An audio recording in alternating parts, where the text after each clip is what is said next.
Welcome, everyone. Hope everyone's doing well today.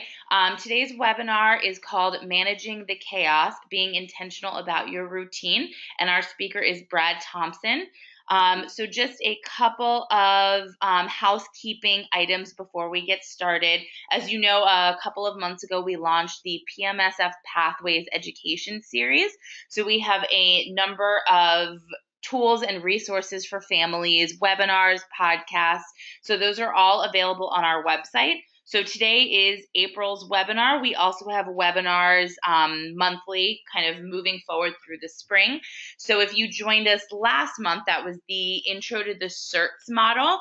We have a second and third webinar in May and June that is going to be kind of tagging on to that original webinar. So if you joined that, if you have further questions, if you missed it and would like to learn more, please feel free to join us on May 19th and June 30th. The registration for those are going to be on our website. So this is the go-to webinar panel. Just so you know, we will be taking questions at the end. So please feel free to think through some questions throughout the presentation, type them into the questions box on the right side. So we'll all be able to see those and can make sure to get your question answered in the last 15-20 minutes or so. So this is our speaker for today. Brad Thompson is the director of the HALI Project, a nonprofit organization that provides counseling and education services for families who have children with special needs and the people who serve them. That work includes working with families, the education system, and the medical system. In 2018, he became the director of counseling services for the Turn Center, a pediatric therapy clinic in Amarillo, Texas, that serves over 1,000 children with special needs and their families across the Texas Panhandle. Brad has been married to Karen for 32 years. They have 2 adult children, Justin and Haley, and 1 granddaughter, Ella Grace. Haley deals with the challenges of multiple special needs, both physical and cognitive, and is the inspiration for their work. Brad and Karen have been providing marriage retreats for couples who have children with special needs since 2009. I think Brad is going to tell you a lot more about Haley and about his work. So with that, I am going to hand it over to him. Let's see if we can get you going.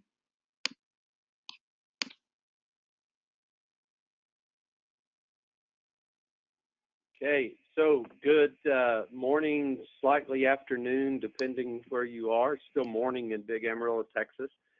First of all, just let me tell you that I'm honored to get to be with you.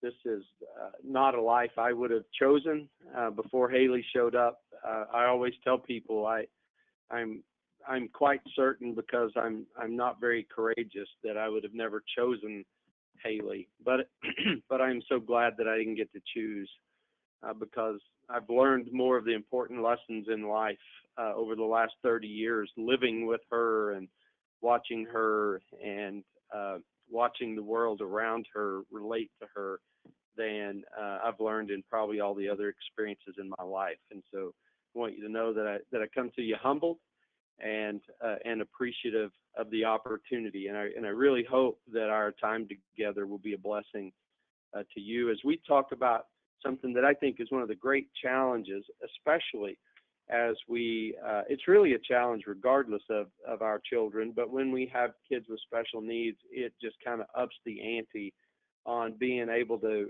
find some balance and quiet and stillness in our life, and that's really what we want to talk about today. And so the first thing I want you to do, and there's no way I can see you to check you here, but I want you to put everything down.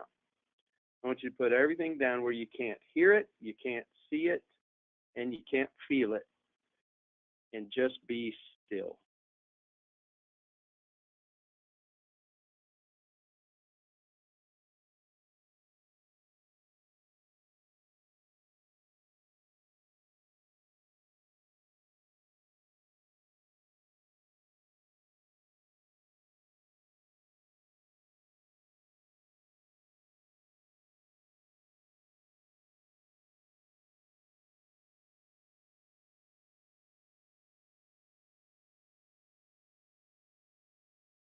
So that was just a little over a minute.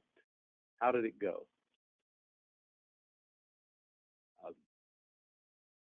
Most of us have a really hard time just being still and being quiet. And I know your to-do list is too long today, that taking even a minute seems like a waste of time when there are so many things to get done and so many people counting on you and all of those things. And then if you put on top of that, many of you have chosen a role to help take care of others, to help encourage and support and provide resources to others. And so how do I take all that on and find space to be healthy myself? And I have to tell you up front, I told Jackie just a few minutes ago that I feel a great deal of hypocrisy currently, as the pace of our life over the last couple of months has really been such that it's unsustainable for a long period of time. But I want you to know that I'm working on it, and that I actually try to practice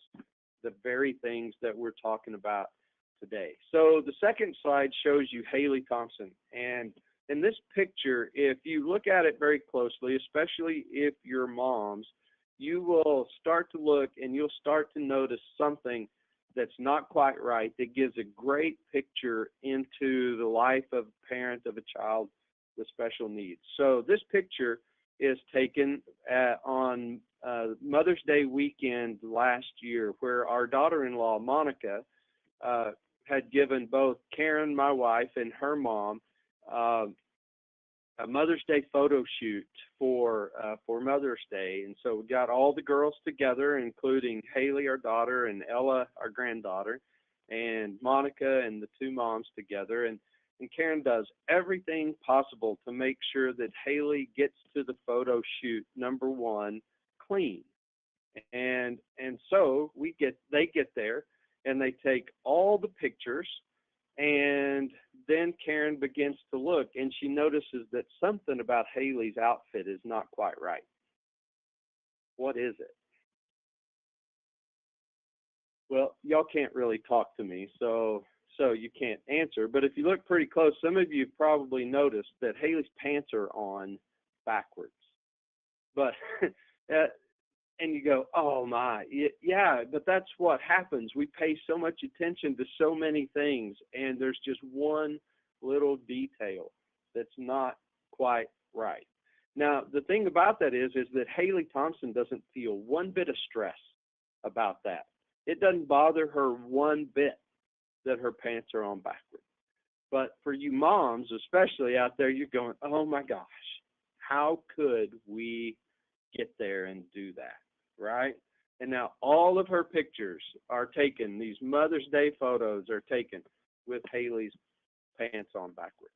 Well, what I want to tell you is that HALI and her friends, they don't know stress. It's funny, we have a group on Wednesday nights at our church where we work with adults who have special needs, and we have anywhere between 80 and 90 of them on any given Wednesday. And if you talk to them and say, well, tell me how your day was. Katie, one of HALI's best friends named Katie, and one of the first things she'll tell you is, oh, I've been busy. And if you ask her, well, you know, and you say, well, so what have you been doing that's kept you so busy? Well, I vacuumed the living room. I did a load of laundry, and that was her day. And we would go, oh man, for a day that was busy, right, that included one load of laundry and vacuuming the living room. It's not that Katie's busy to us, it's that she just knows that's the right answer in America in 2019, that it's almost a badge of honor to be able to say that we're busy, because not because Katie's busy, that's just what she hears everybody else say, right? So my next question for you is your brain ever quiet?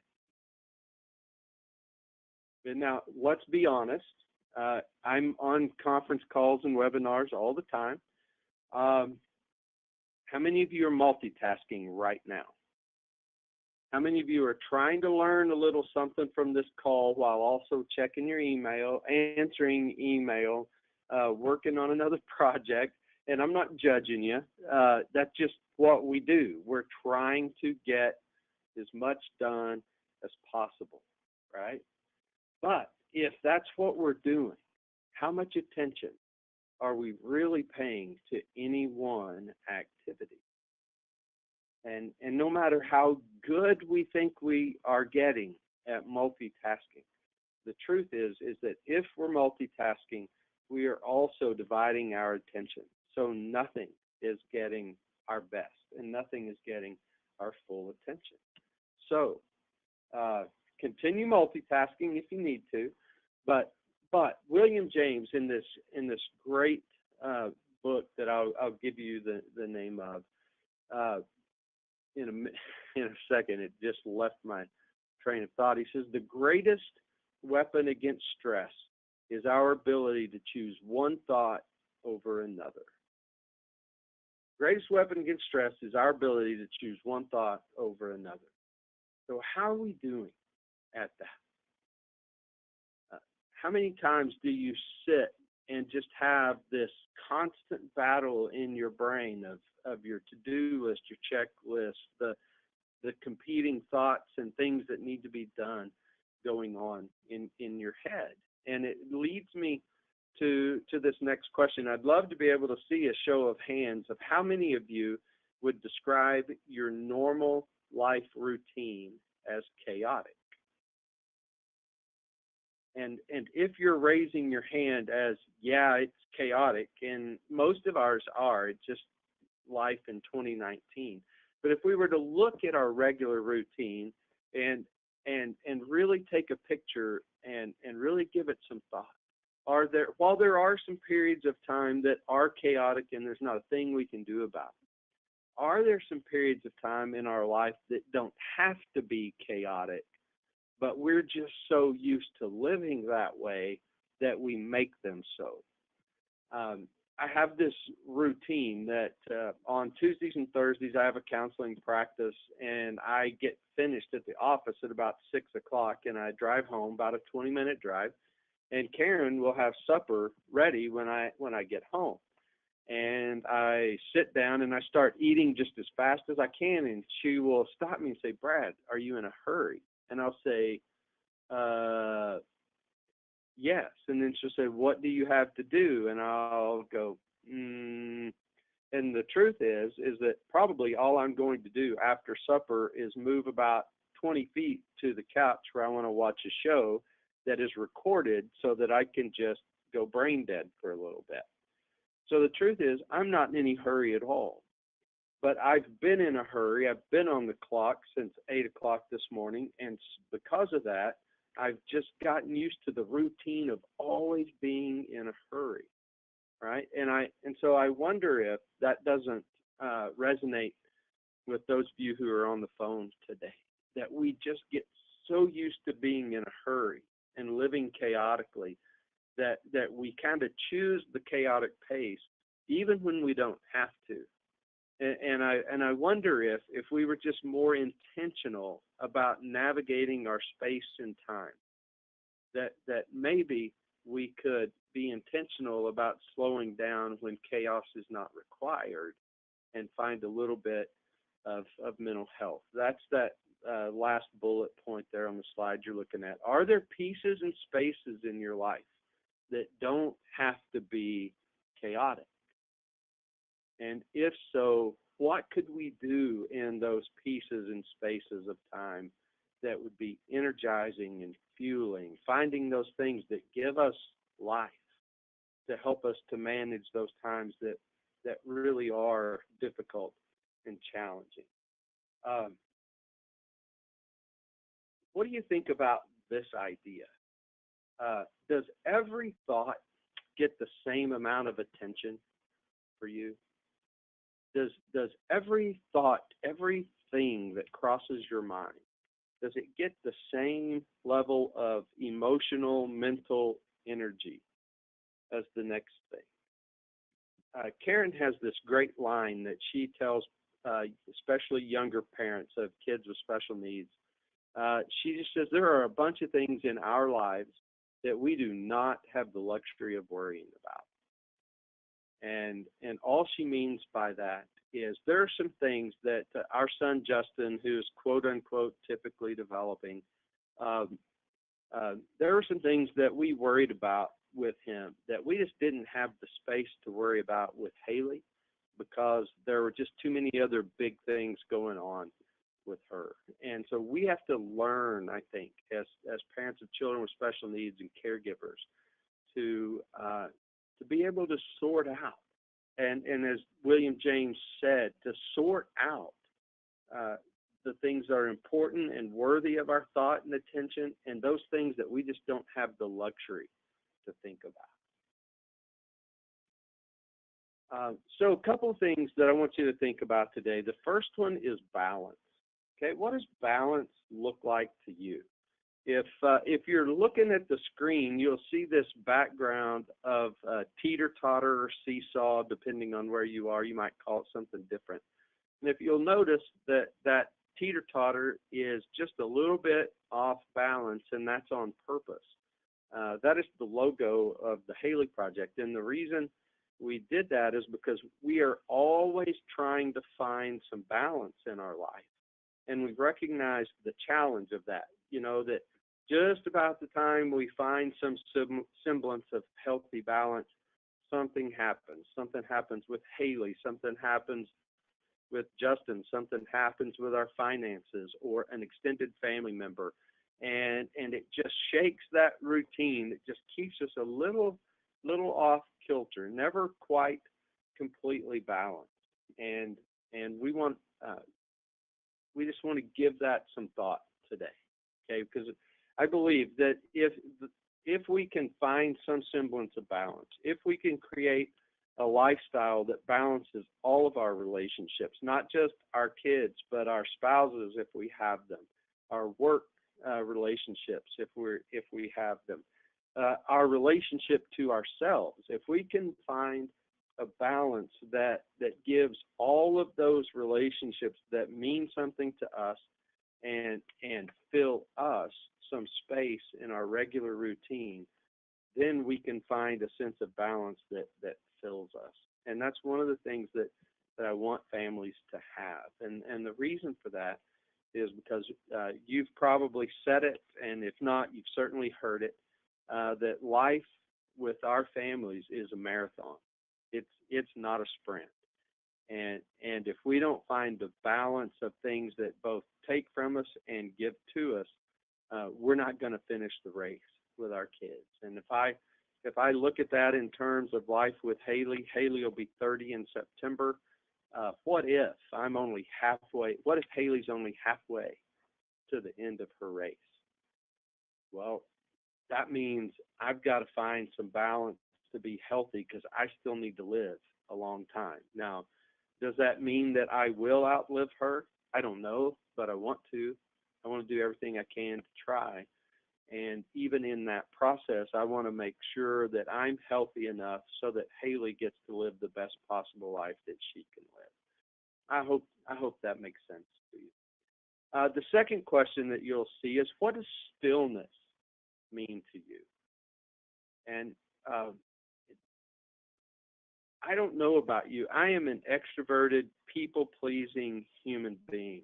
And quite frankly, being still is a little bit scary to me. And being quiet is a little bit scary to me.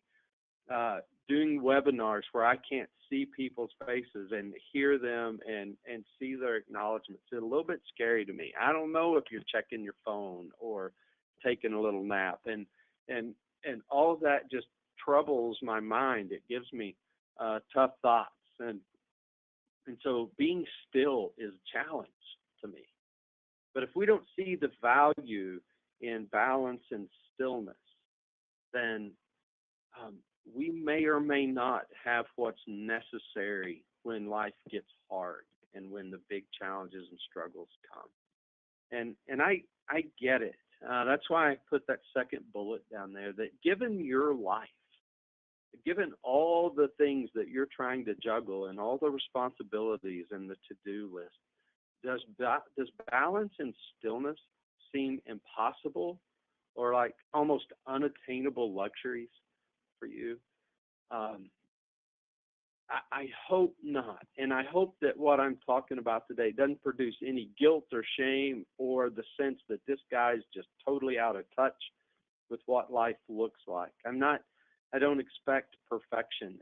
That is impossible, and that will steal life from us.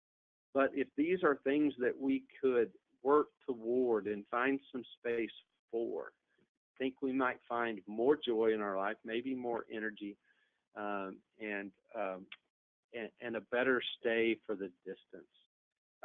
There's new science and it's been out there for a few years, but it started in emergency rooms and hospitals. And one of the things that they learned about interruption science was that the more frequent the interruption, the greater the likelihood of errors being made. So as you stop to think about that, think about the emergency room and think about how often people are coming and going out of rooms if you've ever been in that experience. And there's always something else going on to distract us, right? And so what these people started to look at was how do we, because they're looking at errors, because in emergency rooms, right, if there's an error made, sometimes people die. And they're looking at how do we reduce the number of errors. So how do we then turn around and reduce the number of interruptions? And this was a really fascinating thought to me. In previous generations, the ability to gather information was valuable. Today, it's the ability to sift through information to find the good stuff that is most valuable. How many of you owned or your parents owned a set of Encyclopedia Britannica? And if you did, that was the greatest source or resource of information that we had up until the invention of the internet, right?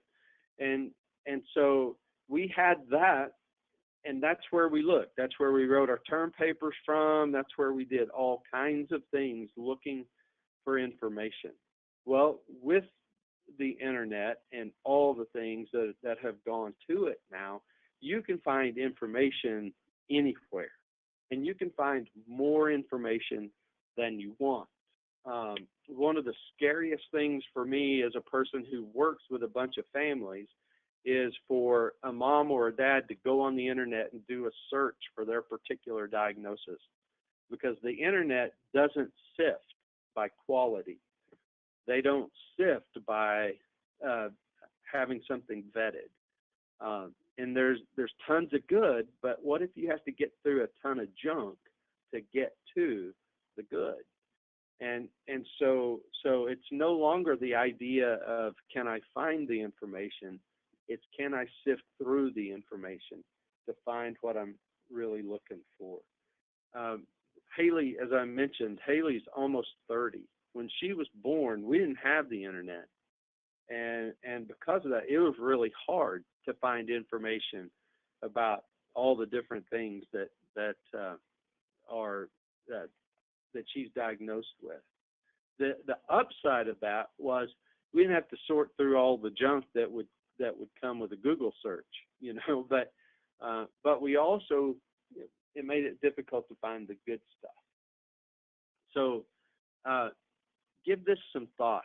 The author of this book said that when you attend a one-day seminar, on average, you will take in 5 times more information than Shakespeare took in his lifetime.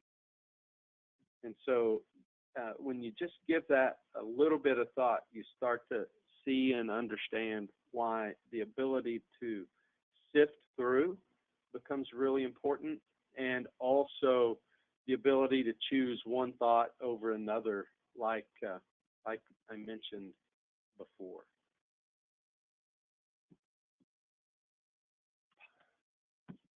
So what is the impact on our thinking of interruption? Researchers found that it takes just over 23 minutes to refocus on a task once we've been interrupted. Okay, so just give that some thought. Researchers found it takes over 23 minutes to refocus on a task once we've been interrupted from it.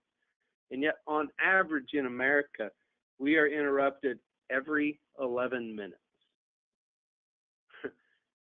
So put those two numbers together. And I'm guessing that that is a really conservative estimate when you have a child with special needs. And so how do we ever, if this is the case, if these numbers are true, how do we ever even just catch up with our own lives when it takes 23 minutes to refocus on a task every time we're interrupted, and we're interrupted every 11 minutes? That's a challenge, right? So how do we work to try to minimize the interruptions? And again, I get it. You have kids, they're intense. You can't eliminate the interruptions, but how do we minimize them? How do we reduce the unnecessary interruptions? So I think one of the ways we do that is we work to find some balance in our lives. And balance for balance's sake is not important, but balance is important because of what it gives space or room for in our lives. Balance gives us some space to be more patient, to have more peace, to find kindness, to be more focused, and to reduce stress, and maybe to choose the things that stress us more. That's why balance is important. It gives us some reserve to draw upon, that patience and peace and kindness and focus. We get to draw on those things when the stakes are the highest. You know, do you ever see in your own life when you're stressed, you're tired, you're exhausted, and your brain's kind of foggy, and those are the times when big decisions need to be made. And because our resilience is shot and our reserves are gone, it becomes really, really difficult to make decisions. Well, I just wonder if we work to build some measure of balance into our lives, how that would be different. A friend many years ago gave us this piece of advice. She said, prepare for the darkness while still in the light. And that wasn't some, that wasn't some dark statement about bad things are coming, or, you know, the light at the end of the tunnel is a train, not a sun or a moon or whatever. So what she was saying is that difficult times are certain to come, because they just do. As long as we're living, hard things and challenges happen to us. But when times are good, when the road's pretty straight and pretty flat, are we preparing ourselves for that next challenge, or are we still living that chaotic life that we've just grown accustomed to? And if so, will we have the reserves to manage and deal with and survive that next challenge that's sure to come, because that's just life? Then the second question, or the first question kind of under that, is, do you have relationships that you can gain strength from for the journey ahead? Do you have friends? Do you have a circle of people that you can talk to and share life with? So sometimes they're given to you, and sometimes you're giving to them, but it's this mutually beneficial life that provides strength for the journey for you. And sometimes people will tell me, Brad, yeah, sure, that sounds great. That's great in theory, but where do you find time for that? I asked you at the beginning of our time together to put your phone down. Now I'm going to ask you to pull it out.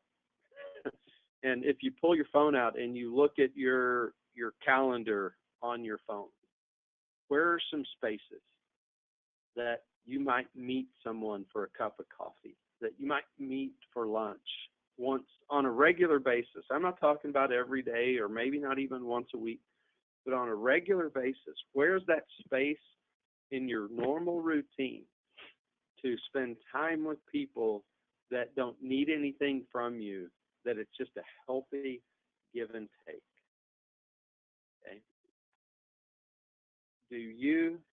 do those relationships get a regular space in your life? And what I want to tell you is, you may think that's just a luxury I can't afford. I'm going to tell you that this is not a selfish luxury at all. In fact, it is a necessary item on our calendar if we're going to maintain our resilience for the marathon that is raising children with special needs. So we talked about balance, and then we have stillness, and I'm watching the clock to make sure that we have some time for questions, and I think I'm in really good shape. So why be still? And the most common responses that I get are, how can I be still? Have you seen my to-do list? Yeah, this all sounds great, Brad. Be still and be balanced and be happy and smiley all the time and well rested, and I get all that. But my response to that is, I'm not talking about carving out an hour a day. I'm not talking about carving out huge chunks of retreat weekends. I get it. I share this life with you, and I know that none of us has time for that on a regular basis. But what about those little 5-minute opportunities to just be present and breathe and let our brains regroup? There's a book out there. It's old. It's pretty old now, written by Archibald Hart, and the title of the book is Adrenaline and Stress. And one of the things that Dr. Hart talks about in his book is that we have, especially in 20 and 21st century America, we have totally misused our adrenal systems. And you even hear the term, there are people out there that are adrenaline junkies. And what that means is that they just live for the experience of revving up the adrenal system, the rush that it gives them. And the truth is that our Creator never intended for us to live off of our adrenal system, that it was created to handle fight or flight situations, and those were not supposed to be occurring all the time. But when we're in survival mode and when we're exhausted, that adrenal system kicks in. And when it kicks in, we get this energy that we're able to get through a situation with. The problem with that is that when we live too frequently on our adrenal system, it will eventually shut down. And when it shuts down, our bodies shut down. And when our bodies shut down, what happens to that to-do list? What happens to those things that need to get done and that I'm the only one that can do them?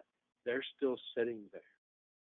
And so figuring out and learning to live in a sense of balance and stillness allows me to rest my adrenal system so that when the time comes and it's needed, it'll be there for me. Just like balance, I don't want stillness for stillness' sake. If it was just for that, I'd never do it because I don't even like it. Okay, but it's not stillness for stillness' sake. It's to have something to draw from when there's no doubt about the need for focus and clarity. And so, do we have that space built in? Do we have that time of being still and quiet so that as we look at our calendar and we look at the things that need our attention, that we have some space to actually think about what we want with clarity so that when that time comes, we can react to it from a sense of purpose, from a sense of our values, as opposed to just reacting in a fight or flight mode because we're exhausted. The last thing I would say about that is that it is important for our kids to see us being still, especially if HALI has one big brother. It was important to us for him to see that our life was not total chaos all the time, that we had a sense of balance, that we had some time that Karen and I emphasized our marriage, that we had some time where we emphasized the things that Justin was involved in and that he got priority, and that certainly there were times that we had to emphasize the things that were going on in Haley's life just because of her situation. And sometimes she got more turns than Justin did. But the one thing that he knew is that he would always get a turn. And that's the one thing that we knew in our marriage, in our jobs, is that all of those things needed to get a turn regularly so that we could stay healthy. I hope all that makes sense to you. This last thought that I think is really powerful for us to consider. He says, in an age of speed, nothing could be more invigorating than going slow. In an age of distraction, nothing can feel more luxurious than paying attention. And in an age of constant movement, nothing is more urgent than sitting still. Again, I hope that this is an encouraging thought to you, not a beat down, not a guilt-producing thing, but just knowing that you're in this life for the long haul, that you'll find some space to rest and recover and recoup, so that you can stay in it for the whole journey. If there are any questions, I'm happy to talk about it. Great. Thanks, Brad. That was excellent. We do have a couple of questions, and we have about 20 minutes. So if other people have questions, feel free to submit those in the questions panel on your GoToWebinar control panel. So the first question that we have for you, Brad, we have 3 kids under 10 with them all needing different things. How do we find stillness or balance with all of our kids needing all of our attention, some more than others? Man, my idea sounds way better in theory than it does in real life, right?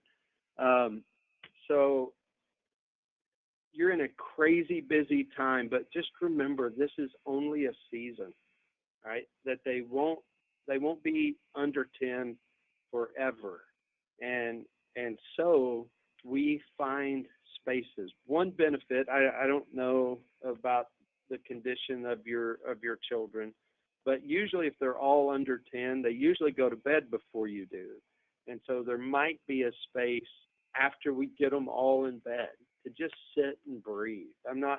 I wouldn't suggest necessarily reading some big, hard, deep, dark book at that point, but maybe I could find some space to just breathe. And if I'm married or have a significant other, that it's after that we could just rest together, just be together. It doesn't even have to be any big meaningful conversation, but just to re-engage with each other, to remember why we even got together in the first place.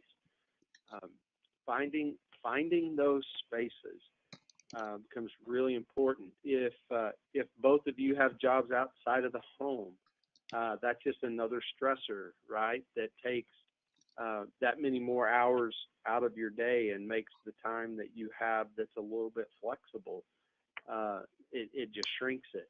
And so what it requires is a great deal of intentionality that says we're just going to do this here. Another thing, and again, not knowing your children's situations exactly, I don't know how hard this is, but finding someone who would just watch your kids for a couple hours while you go to dinner, while you go shopping, whatever that thing is that kind of fills your tank. Or is there someone in your circle, someone on your team who would be willing to give you that space to rest your brain, to do something that fills you? I'm welcome. You're welcome to follow that up with another question. Those are some thoughts that I have. Great, thank you. Next question. Sometimes thinking about finding time to be still can be stressful. What tools or supports can you suggest to help people be still? So, um, um, the first thing that I would say about that is if you feel guilty about that, let it go. Um, most of us probably say, how can I take the time to be still when there are so many things to do?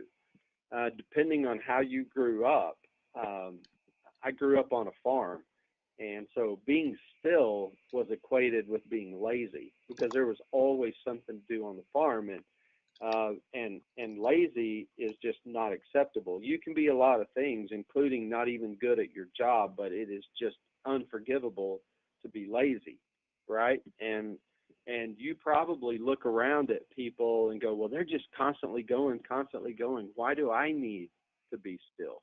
Well, first, I don't think most people share your life.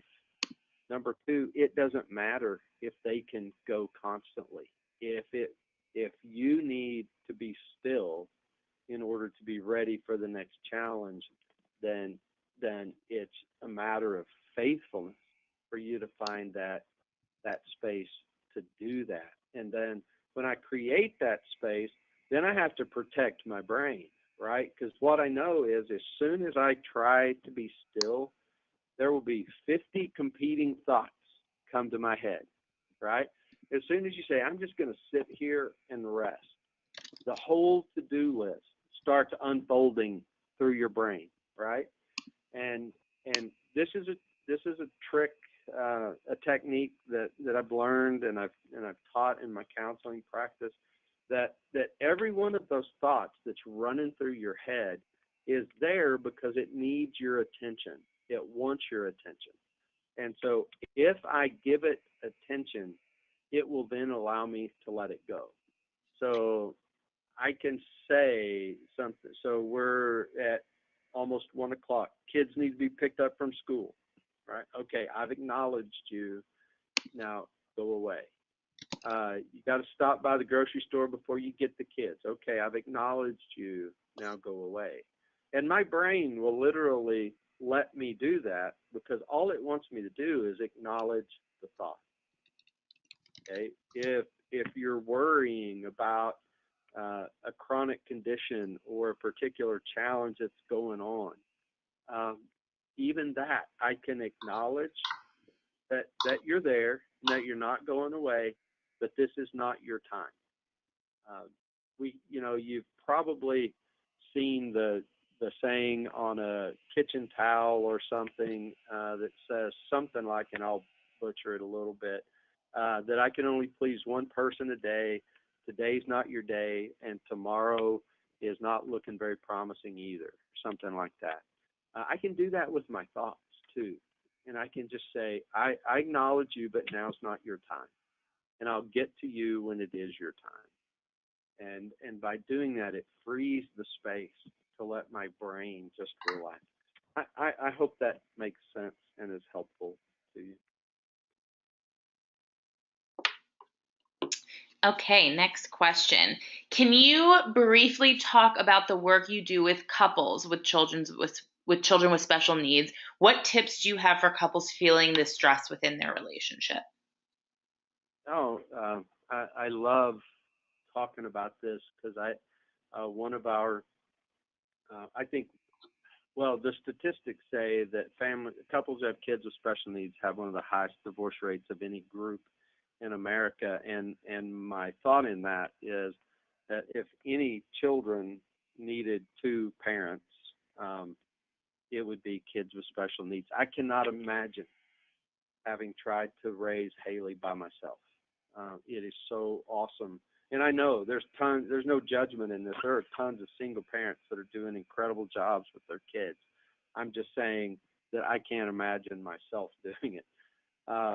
And so the first thing, and I tell the story all the time that, when we're dating and newlyweds, we can't keep our hands off each other and we can't stop talking even about just trivial things.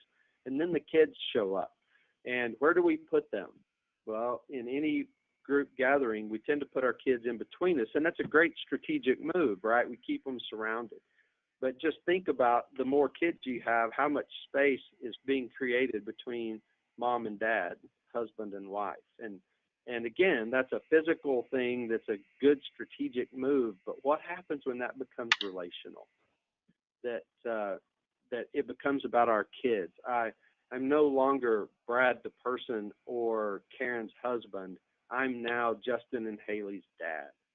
And how many of you are identified not as your own unique individual or your spouse's partner, but your kid's parent? And not only are we identified by that, but we identify ourselves that way. And so remembering, and I believe that if you're a person, I'm a person of faith, and so my spiritual relationship is where it all starts.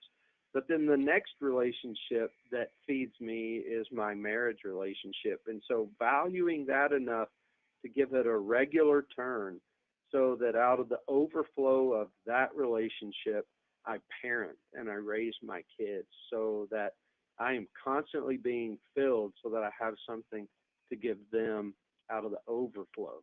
So when our kids were little, it was harder, and it took more time and more planning. And as they got older, it gets a little better. But the key is prioritizing it and getting it on the schedule and making it non-negotiable, and then finding people who will support you in that, so that you have space to go and do it. Whether it's people who will provide childcare, that's harder to find when you have kids with special needs, whether it's creating space in the calendar, whatever it is, that we are prioritizing that, because it's that relationship, if it's healthy, it gives us life and resilience to do the hard things that have to be done. That helpful and concrete enough? Yeah, that sounded great. Next question we have. Our kids don't sleep well, so days run into nights. It's hard to add one more thing to do in a day. How do you break the cycle? I told you at the beginning, I'm much better in theory than I am in real life. Rest is fundamental, right? I mean, our bodies were created to have rest. So finding that space to rest when we can. And again, it's complicated by all kinds of things. You know, if you have other children, they have to go and be and do those things. If you have a job that you go to, those jobs still have to be done. And so creating that space, whether it's using family members, friends that you trust, people that'll share life with you, respite care, to just own that I'm exhausted. I mean, how many of us have too much pride to tell somebody I'm exhausted? I need one good night's rest. How many of us do we feel some shame that if I was a good parent, I wouldn't be tired right now? I'd be able to push through this. Well, that's just a myth. It's not true. Our bodies require it. And so creating that space, maybe it's swallowing a little pride to just say, I don't have this. I need a break. And then having built my team of relationships such that maybe I don't have a place where I could safely put them overnight or keep them at home and me go away for a night. Maybe I don't have the finances to be able to do that. But how do I find space to just rest? And then do it guilt-free. Right. Okay, the last question that we have in, and we have a few more minutes, so feel free to send them in. The only still time I can think of is my commute to and from work. Any ideas about how to take advantage of this? Yes. And I assume that goes with the fact that if it depends on the transportation, but I assume if someone is driving, they have to still pay attention to the road. We would prefer that, Yeah, right? right, But right, right. yeah, but so I have about a 30-minute commute both ways, and which is a great quiet time. And so but I try to be intentional about it. Sometimes it's just quiet. Sometimes I turn the radio off. I put my phone away for safety reasons. I don't have Bluetooth, and I just drive. Sometimes it's music that's encouraging to me. Sometimes it's brain dead sports radio that I don't have to think. I can just listen. Um, but using that time, right? It's time that you have to take. So what can I do? Some people listen to podcasts that are encouraging to them. It's finding that thing that fills you, and then finding the space in your normal routine that allows you to do it in routine, so that you stay filled rather than collapsing and then having to start from scratch. Um, I think drive time. That's one way to redeem drive time is to put it to good use. And I would say that a lot of that drive time should not be used trying to learn one more thing or gain one more thing, but to just be refreshed. Great. Okay, so those are all the questions that we have, unless anybody has a last minute thought. But Brad, thank you so much for your time today. I think this was really valuable and gave a really good perspective on how we can try and balance our lives a little better. School, I know, is wrapping up for a lot of folks, and that means summer, which means challenges with summer plans and having your kids around some extra time. So hopefully this was helpful.